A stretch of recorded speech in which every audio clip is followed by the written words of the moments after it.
Épisode 60, tout le monde. Bienvenue à la 60e du podcast LFA. Un appel chargé cette semaine. On parle d'hermétisme.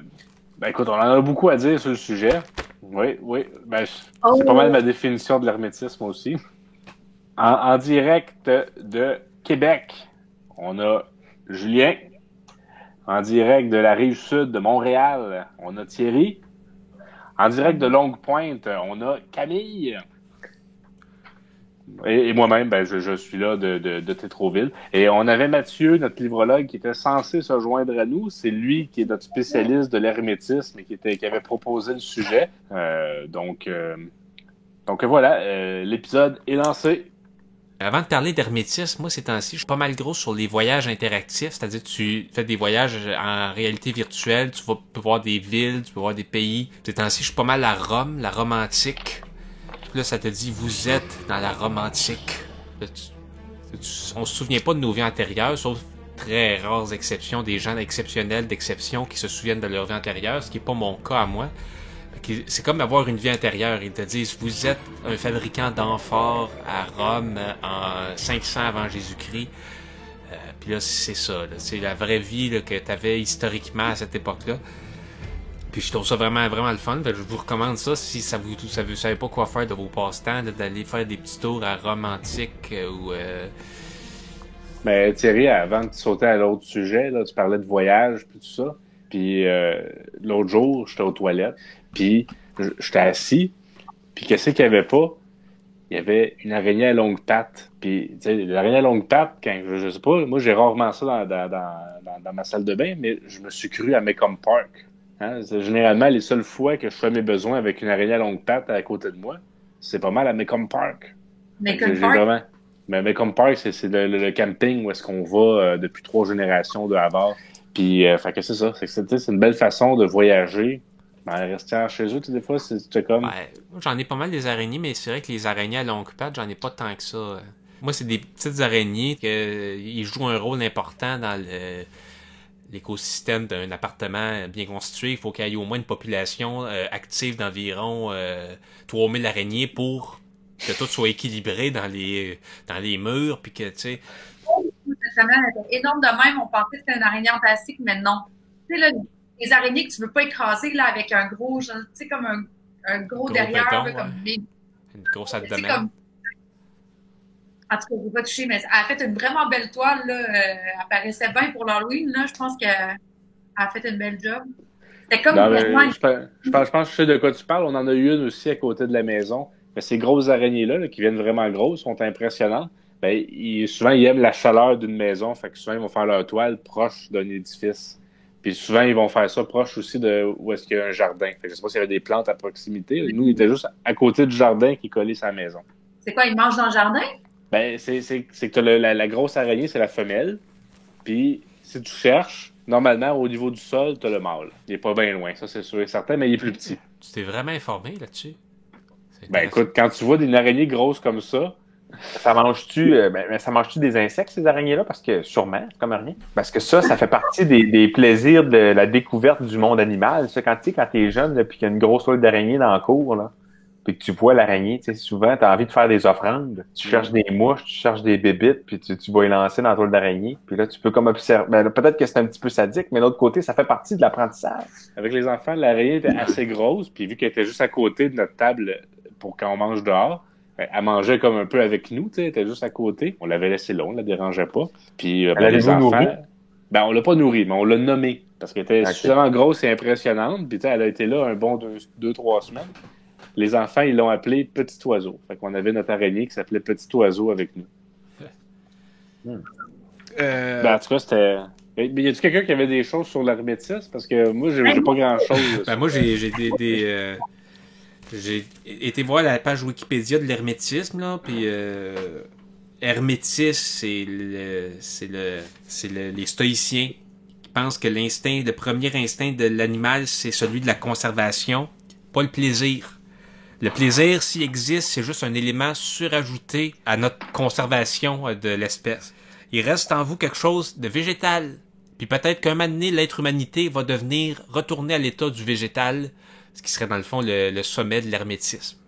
Ça, c'est ce que j'ai cru comprendre de la page Wikipédia à date. Puis on peut retourner à Platon, qui dit que la puissance d'une force cosmique suprême a renfermé le corps dans lui-même, puis que l'âme, ben, c'est juste un intermédiaire entre nous puis le cosmique. Puis là, j'aurais pu vous parler de Merleau-Ponty, puis de sa phénoménologie de la perception, sur l'œil, puis sur la perception de ce que l'œil perçoit. Mais je crois que je vais garder ça pour une autre chronique. Après ça, j'étais pour parler du Ziploc, mais je pense qu'on peut, avec ce que je viens de dire, on peut essayer de... On a peut-être des chemins, tu sais, qu'on pourrait... Non? Moi, je pensais, Thierry, que ça s'en allait direct aux Ziploc, peu importe ce que tu aurais dit. Là, mais... Ben, moi, j'ai dû trouver un affaire avec le dieu Hermès, là, mais j'ai pas trop compris ce qui se passait avec Hermès, là. Puis ça a l'air que Hermès, c'était comme la personne qui prononçait super bien, puis j'aimerais ça que Mathieu soit là, parce qu'il pourrait peut-être en dire plus là-dessus. Parce que j'ai pas trop compris pourquoi il parlait il disait qu'il était comme quelqu'un qui prononce bien, là. On peut aller voir dans l'hermétisme, dans le dictionnaire, qu'est-ce que ça dit? Hermétique. Relatif à l'alchimie, la manière de boucher les vaisseaux pour les opérations chimiques si exactement que rien ne puisse exhaler. Puis la troisième définition, c'est impénétrable, difficile ou impossible à comprendre. Ben regarde, c'est bien intéressant ça, là, mais finalement, c'est l'alchimie. C'est présenté par un babouin, là. C'est les babouins qui ont inventé l'hermétisme. Mais t'as-tu vu que j'ai envoyé le lien, là? J'ai juste l'envoyé. Thierry, le dieu égyptien Thoth était primitivement un dieu local du delta. Son culte se développa particulièrement à Choum ou à Chnoum, aujourd'hui Ashmounin, ville de Moyenne-Égypte que les Grecs appelèrent Hermopolis, ville d'Hermès. Ibis incarnait sa forme immatérielle, mais aussi le babouin adoré à Shmoum avant sa venue. Thoth régnait sur tout ce qui comporte une opération intellectuelle. Identifié à la Lune, il est le dieu qui mesure et calcule le temps. Secrétaire d'Osiris et greffier de psychostasie, il est l'inventeur de l'écriture et par la suite des sciences des arts. Il est en particulier le maître de la magie. Moi, c'est un sujet qui me dépasse complètement. Si on revient comme plus terre à terre, là, je me demandais, Renaud, toi, là, on dirait que je le devine, mais l'hermétisme, est-tu assez important pour toi pour que tu achètes les Ziploc de la marque Ziploc ou tu y vas avec la marque Sans sac de l'hermétisme. No Name? Il réutilise ses Ziploc 15 fois. La fermeture ferme plus, il s'en sert encore. Ben oui, Sérieux?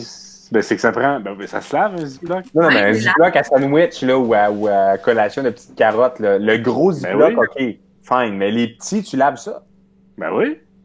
Ouais. T'es laves, c'est bon plus qu'une fois. Fait que t'achètes de quoi de qualité, là, qui déchire pas tout de suite.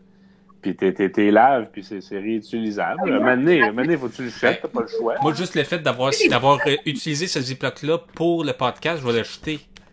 Thierry, mais change une enveloppe, puis mal-moi ça. Moi, je vais le laver, m'en servir. Ben, si vous voulez savoir, là, si on passe sur les Ziploc, là, on pourra en parler, on va sûrement en parler longtemps. Là, même. Donc, vers 1964, Minigrip a conclu un accord de licence exclusif avec Dow Chemical Company pour commercialiser des sacs à fermeture à glissière dans les épiceries et les supermarchés. La marque Ziploc, désormais qui est bien connue des consommateurs, a été lancée en 1968 à partir du même principe. C'est maintenant des produits de la gamme des produits Johnson & Johnson. C'est ça. Après ça, les sacs Ziploc, ils sont hermétiques. Comme vous pouvez voir, là, c'est tellement... c'est fermé, là. Il y a rien qui passe là-dedans. Tu peux faire un vacuum là-dedans. Tu peux enlever toute l'air. Ouais. Je vais donner un exemple d'à quel point c'est hermétique puis sécuritaire, c'est que moi, je me sers d'un Ziploc comme ça dans le bain. Puis attendez un peu, là, c'est pas des histoires loufoques, là. Je m'en sers parce que récemment, je me suis procuré une tablette Kindle qui permet de lire des livres sur un écran. Ça, si tu l'échappes dans le bain, c'est capote. Fait que je le mets dans mon Ziploc. C'est tout électrocuté aussi, peut-être, non? Non, il y a pas... à moins qu'il soit Faut juste branché, sortir là. de courant. Ouais, c'est ça. Faut pas que ça soit branché. Hein. De toute manière, quand tu y penses, là, combien de fois dans votre vie ça vous est arrivé de lire dans le bain et d'échapper votre livre? Peut-être une fois. C'est aussi bien de pas prendre de chance. Fait que moi, je le mets dans un sac Ziploc. Puis jusqu'à date, ben ça fonctionne. Pendant qu'on parle de bain, là, il y a 2 semaines, là, il n'y avait pas eu d'épisode à cause que j'étais malade. J'ai testé de prendre des bains. Tu sais, c'est des bains que ça fait du bien quand t'es malade. Puis, moi dire comme toi, là, le troisième bain dans la même journée, c'est celui de trop. Et toi, Renaud, je te connais. Tu veux l'user, ton bain. Tu veux pas comme jeter au robinet C'est minimum 3 quarts d'heure. Après un bain le matin, un bain après le dîner, puis un bain avant d'aller me coucher. Un autre contenant hermétique bien connu, c'est le pot maçon. Qui, moi, là, j'en ai vraiment pas mal ses bras parce que, étant donné l'échec lamentable de mes petites reliches, j'en étais As-tu un autoclave, Thierry? Parce que c'est hermétique si tu as la machine pour. Là. Qu'est-ce que tu penses? J'ai été dans des magasins avec mes reliches. Si j'avais pas eu un produit qui avait été autoclavé, j'aurais été complètement stupide. Mais Non, c'est sûr. Pour tout vous dire, à propos des pots maçons, ça tient son nom d'un Américain qui s'appelait John Landis Mason, qui a breveté le pot maçon le 30 novembre 1858. Puis ça, c'est depuis ce temps-là que ça s'appelle de même. Mais ça m'est arrivé une fois de passer au travers d'un pot maçon, moi. Il y avait du vinaigre dedans. Mais le vinaigre, c'est long à passer, là. C'était un vinaigre avec des herbes, là, du basilic dedans, là, aromatisé. C'était super bon. Mais tu sais, t'en mets pas des tonnes. Puis à un moment donné, le vinaigre, là, il est devenu tellement acide, ça a grugé à travers la pastille, puis ça a fait un trou dedans. Genre au bout de 3 ans, là, dans le frigidaire, mettons, là, le vinaigre. C'est quoi, tu mettais ton pot à l'envers ou c'est... Non. Tu mets pas du vinaigre avec un cop en métal par-dessus. Sinon, ça passe au travers, puis là, t'as de la rouille dans ton vinaigre. Ah, ben toi, Julien, Julien est scientifique un peu. Là. Peux-tu nous expliquer ce que ça fait? Pourquoi ça fait ça? Ben, le vinaigre, c'est de l'acide. Fait que ça crée une corrosion sur le métal. Là. Ça veut dire que le vinaigre dans un pot maçon, c'est pas nécessairement sur le très long terme. Peut-être que si tu passes ton vinaigre rapidement, mais... Ça sera plus hermétique à la fin. Non, malheureusement. S'il n'y a pas de couvercle dans un pot maçon, c'est pas hermétique du tout. C'est comme un verre d'eau normale. Okay. Qu'est-ce que tu mets sur tes toasts de ce temps-ci, Thierry, toi? Ben, je mets du Saint-Doux. OK. T'as toujours eu un espèce de faible romantique pour l'époque des années 10. Là, je suis pas mal aussi gras de canard. Quand le gras de canard est en spécial, qu'au lieu que ça coûte 12$, ça en coûte 10$, je m'achète un petit pot de gras de canard, puis ça, là, ça fait des bonnes toasts, mon gars. Hey, c'est cochon, puis pas... Ben, c'est drôle de dire que du gras de canard, c'est cochon, mais ça l'est.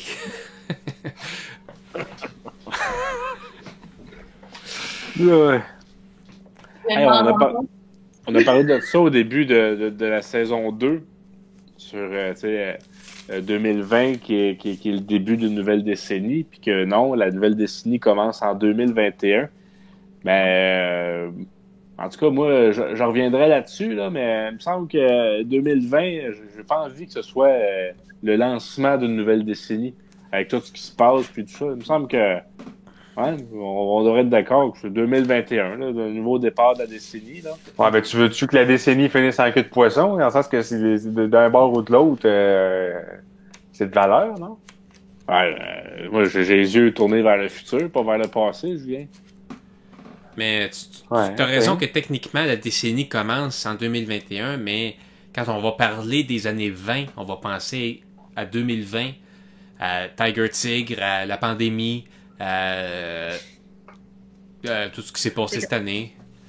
Une affaire qu'on parle, là, est-ce que vous avez checké? Là? Est-ce que vous avez regardé Mars dans le ciel? Quand ça? Ben, là c'est le temps là, pour les semaines en ce moment. Mars, mouillé, comment tu veux qu'on le voit? Ben, bien qu'il fasse beau, là, tu checkeras. Là. Moi, je l'ai vu ce soir. Mars est à son plus proche de la Terre. C'est celle de Montréal, on verra bien. Là. Ben, je l'ai vu tantôt. C'est facile, c'est un point rouge. Peut-être Vénus aussi, ou non? Ben, en ce moment, Mars est proche. Là. Si vous avez vu Mars, on a envie d'en entendre parler dans la section des commentaires. S'il vous plaît. Sinon, ouais. Moi, j'avais un autre point à dire, si vous le permettez. Là, je voulais dire, Julien, tu me dois 1350$. Hein? As-tu vu, là, elle est finie, ma dent, que tu m'as pété. Faut que je la fasse remplacer. Faut que je me fasse une nouvelle couronne. Mais ton assureur, ton assurance de job, il paye pas pour ça? Non, il paye pas pour ça, là. J'ai atteint mes montants maximum. Là. Moi, je maximise tout, là. Fait que là...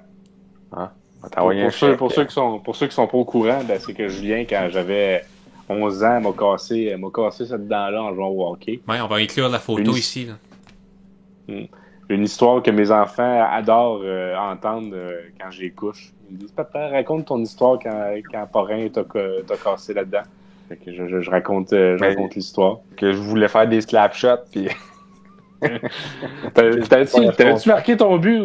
T'avais-tu marqué un but en plus de me casser la dent ou t'avais même pas réussi? Je pense que ça a comme cassé mon élan, puis j'ai pas dû frapper à balle. Là. Tous les jeunes, quand t'es rendu à 11 ans, tout le monde est bon à faire des slap shots, puis moi, je voulais faire pareil, mais j'étais pas bon. Fait que j'envoyais le bâton le plus haut possible pour donner un impact. La force G. Ouais. Elle a quand même toffé 25 ans, quasiment, ce temps-là, non? Non, moins de 20 ans. Ouais, 20 ans. 20 ans. Bon, écoute, t'es dit, là. Mais on peut juste un sourire troué, ça te dérange. Toi qui se soucie pas des apparences, tu peux avoir un sourire troué. Thierry, pour être heureux, ça prend une bonne santé bucco-dentaire. Ben, c'est pas une mauvaise santé, t'as juste une dent en moins parce que tu l'as perdue par accident. Ben oui. Puis quand je mange ma salade d'orzo, penses-tu que je le sens pas? Tout le plaisir de manger. J'ai 6 choses hermétiques que j'ai trouvées que tu veux qu'ils restent hermétiques. Ben, tu sais, tantôt, on parlait d'hermès, de magie. Ça, tu veux que ça reste hermétique. Tu veux pas que personne connaisse tes trucs. Okay. Là, je me suis mis à penser au secret parce que j'étais comme, ben ça, un secret, tu veux aussi que ça reste hermétique. Tu veux pas que personne le dise. Si tu le dis à quelqu'un, tu veux que ça soit hermétique. Tu veux pas. Fait que c'est la deuxième affaire. Après ça, j'ai pensé aussi, en tout temps, tu veux que ton toit soit hermétique.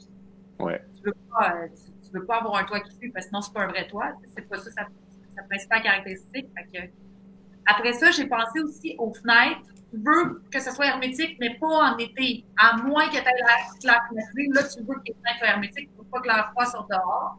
J'ai pensé aussi à une balayeuse. Parce que la balayeuse, quand tu fais le ménage, tu veux pas que ça soit pas hermétique. Tu veux pas que la poussière te revole d'en face. Le but, c'est que ça se fasse rapidement et efficacement. Si c'est pas hermétique, une balayeuse, tu manques ton coup. Puis là, il y a quelque chose que... ça, c'est hermétique. La 6e affaire que je pensais, ça, tu veux que ça soit hermétique, mais momentanément, mais quand même sur une longue période de temps, c'est l'urètre.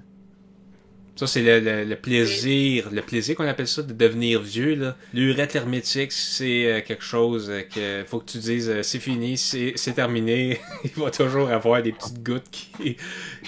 c'est la vie, c'est le fait de devenir vieux, on n'a pas bien le choix, mais l'urètre hermétique, hein, si ça pouvait... Moi, la seule chose que je ferais, c'est pour rester jeune pour toujours, c'est ça. Ben écoute, ça clôt bien notre épisode spécial hermétisme, que finalement, on n'a pas parlé tant de ça d'hermétisme, mais... pas pire, ouais, quand même. La semaine prochaine, on parle de mayonnaise. Donc, beaucoup de choses à dire sur le sujet. Ça fait bien... Mais qu'est-ce qui est écrit sur ton chandail, coudon? Excuse-moi, Renaud, là, mais depuis tantôt, ça... Ouais, c'est joyeux. Joyeuse fête. Tu te souviens pas? Ben non. C'est toi puis Julien qui m'avait acheté ça. Hein? C'est allé aux Zellers acheter avant que Zellers ferme, là. Vous aviez acheté ça. Vous avez dit, Renaud, t'aimes ça? Tu vois? Là encore. Hein? Il n'y a pas de ça, moi. C'est une farce. Moi, ça m'a marqué. Vous m'aviez dit, on t'a acheté un chandail écrit Joyeuse fête. C'est mon chandail de pyjama depuis ce temps-là. Regarde, moi, je le trouve beau. Moi, j'avais complètement oublié cette histoire-là. Ah ouais, vous avez fait un bon choix, là. Je le mets. Je l'ai même mis quelques fois au bureau, justement, parce que dans le temps des fêtes, là, c'est... Il n'y a pas de trou, il a l'air comme neuf, crème. Puis les alleux ils ont fermé il y a 10 ans. Okay. Ben oui. C'est de beaucoup. Non, c'est un très bon achat, là. Franchement, pour 5$, là. Fait que, ben, sur ces belles paroles, merci à tous. C'était la 60e du podcast sur l'hermétisme. À longue pointe, nous avions Camille. Merci de vous être joints à nous pour l'épisode sur l'hermétisme. Sur la rive sud de Montréal, Thierry Havard. Et dans la capitale nationale. Soyez prudents dans la capitale nationale, ça va pas bien. Êtes-vous rouge? Julien? Rouge. Mais on repartira pas là-dessus parce que on fait un podcast pour se changer les idées. On parle pas de pandémie. Fait que merci tout le monde.